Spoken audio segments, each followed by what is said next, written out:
In the immortal words of Nickelback, Look at this photograph. from a technical standpoint, it's a pretty good photo. It's sharp, it's level, it's exposed properly, the composition is, well, fine. Nothing is obviously wrong with it, and yet when you look at it, you probably feel absolutely nothing. Now, Look at this photograph. it's far from being perfect. It's a bit chaotic, it's slightly blurred even, things aren't neatly arranged within the frame. But yet with this one, you feel it straight away. It just kind of hits you. So ask yourself this, when you look at your own photos, do they remind you of photo 1 or photo 2? And if the answer is photo 1, then why is that? Why does technical perfection not always equal interesting? Well, here's the uncomfortable truth that a lot of people don't realise until much later in their photography career, that is. Your photos don't feel empty because you're a bad photographer. They often feel empty because you're missing some vital ingredients. And those ingredients have nothing to do with sharpness, camera settings, or whether your horizon is dead straight. It's the part of photography that doesn't show up in EXIF data, it's not in most beginner manuals, and it rarely gets talked about clearly, not because it's mysterious or magical, but because it can be quite hard to quantify. It's the stuff that tends to get guarded like Nonna's family spaghetti recipe. Everyone knows it exists, but no one ever writes it down, so you just expect it to kind of, well, figure it out eventually. Well, not anymore that is, because in this video we're going to speedrun all of that, so get a pen and paper handy. So the first thing that most empty photos have in common is this. They weren't taken on purpose. And before you get upset thinking that sounds a little bit harsh, I don't mean you didn't mean to press the shutter. What I mean is you didn't know why you were actually pressing it in the first place, well, other than you thought the scene maybe looked pretty. And don't get me wrong, taking pretty photos is absolutely fine if that alone rewards you, but given that you've clicked on this video, I suspect that you're looking to capture more than just pretty photos. So here's the issue with that. A lot of beginners walk around taking photos the same way people doom scroll on Instagram. They just react to whatever's vaguely interesting in front of them and hope that something happens by accident. Nice building, click. Ooh, interesting light.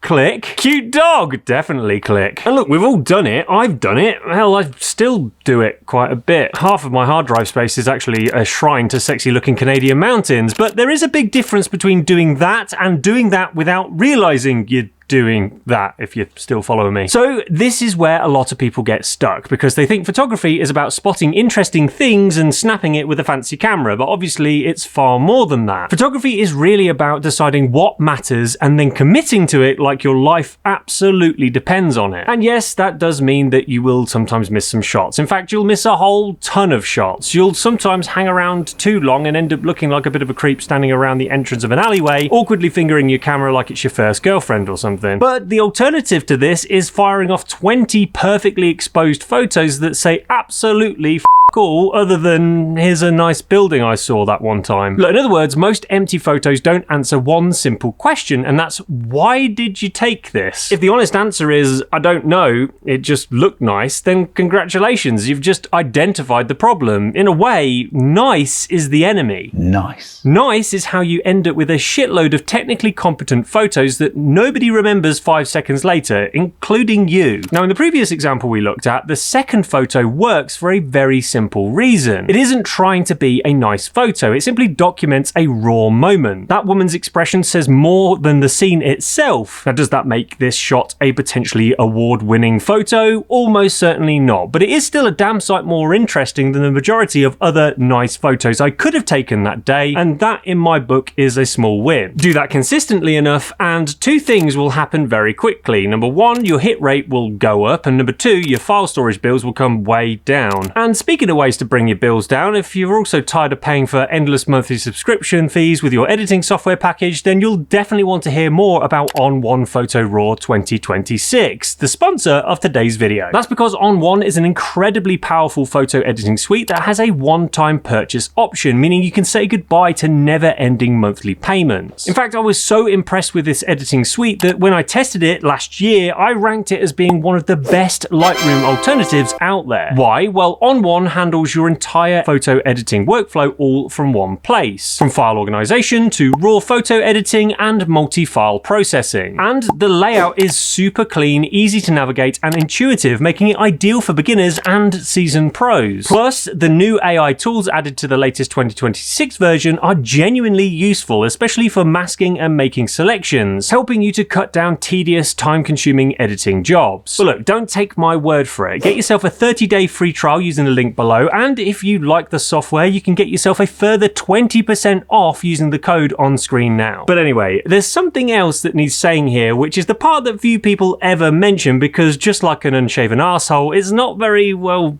sexy. Okay, maybe to some people, but let's not get distracted now. Moments like this don't happen on demand, and they definitely don't happen just because you now know what to look for. Photo books and social media are somewhat to blame here because they completely warp our expectations. You scroll through Instagram or flick through the pages of your favorite photo book, and it feels like incredible moments are just happening non-stop everywhere and all of the time, and that other photographers are getting those moments because they are simply better at spotting them than you are, like they've unlocked some secret perk in the tutorial phase or something. But look, that's not really what's going on. What you don't see is the hours and hours either side of that single frame the photographer spent walking or waiting or just standing around observing. Most strong photographs are the results of endurance, not sheer brilliance. Now, make sure you hear me right on this one, because that's not me trying to take away anything from the amazing, talented photographers out there, because obviously skill is a factor that they had to hone over years and years of effort. But what I am saying is skill alone isn't always enough. A lot of it boils down to just being present long enough for something worth photographing to actually happen before the skill side of things actually comes into play. And that's where a lot of people get discouraged, because they head out with good intentions, wander around for about 20 minutes, nothing interesting happens, and then they automatically assume that they've failed or that they just aren't good enough. Look, you haven't failed if that happens to you. You've just underestimated how long this part can actually take. The reality is that most photographers you admire probably spent far more time not taking photos than actually taking them. They weren't walking around firing off bangers constantly. They were instead waiting, watching, and just generally letting things unfold. And then over time, something important starts to happen. You start noticing more moments, not because the world suddenly got more interesting, but because your awareness improved. Then it's time for the final piece to click into place, and that's your reflexes, because once you've started seeing moments more often, you still need to be quick enough to actually capture them. Now, that part doesn't come from theory or watching endless YouTube videos, although keep watching my videos because I've got a family to feed. It comes from meaningful repetition, from being out there, from missing far more shots than you actually capture, and being late by half a second and going, oh, bollocks, but never mind, I'll get it next time. Now, if all of that sounds a bit too much like standing around hoping the universe throws you a bone, then there is one last thing that's worth mentioning that can massively increase your chances. Because whilst you can't force moments to happen, you can choose where to put yourself where they are more likely to occur. One of the easiest ways to do that is by placing yourself in a situation that forces human reactions. Weather is a big thing. Rain and snow are incredible for photography, not because they're pretty, but because they disrupt people. That creates behavioral changes, and when behavior changes, moments appear more frequently. But if the idea of taking your very expensive camera gear out in sideways rain makes you want to do a